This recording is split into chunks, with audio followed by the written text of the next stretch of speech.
Bapak Ibu hadirin sekalian, kita tiba untuk kategori tokoh pemuda Sulawesi Selatan. Untuk Taman Makassar Award ini pada siapa?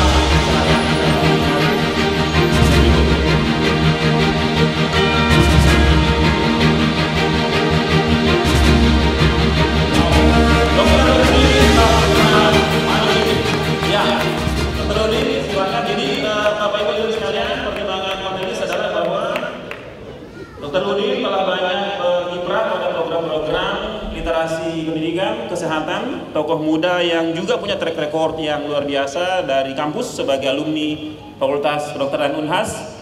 Dr. Udin, IPK-nya 4,0, sudah 2 kali akselerasi naik di SMP, SMA dan juga peserta AFS.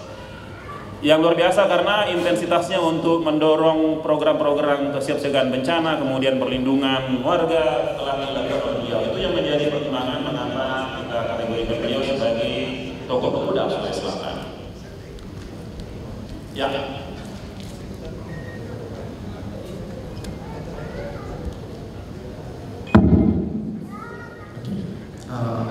Taufik berbicara tentang asal mula kesuksesan.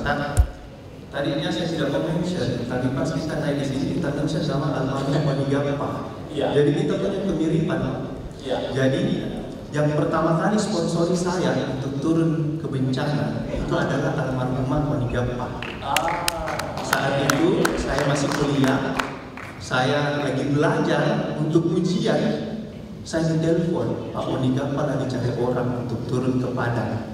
Saya langsung tinggalkan kuliahku, ujianku, dan dari situ akhirnya Pak Wali Gappa seret saya ke dunia kemanusiaan dan sampai sekarang saya jatuh cinta sama dunia kemanusiaan. Ya, dan saya juga pernah 3 bulan di Palu, 3 bulan di Lombok, dan sempat juga bertanya, apa aku bikin ini? Tapi akhirnya saya teringat sama pesan almarhumah ibu saya. Dia bilang, "Nak, kamu ini hidup untuk mati, maka perbanyaklah bekalmu untuk kematian." Nah, dari situ akhirnya saya bilang semangat ini tidak boleh berhenti di saya. Makanya proses kaderisasi saya terus lanjutkan. Walaupun setelah lulus saya tetap masuk ke organisasi-organisasi di kuliah supaya ada regenerasi. Karena saya punya prinsip juga, selama darah ini masih merah, jiwa kemanusiaan itu harus menyala. Perjuangkan kemanusiaan, lanjutkan kebaikan. Terima kasih. Assalamualaikum warahmatullahi wabarakatuh.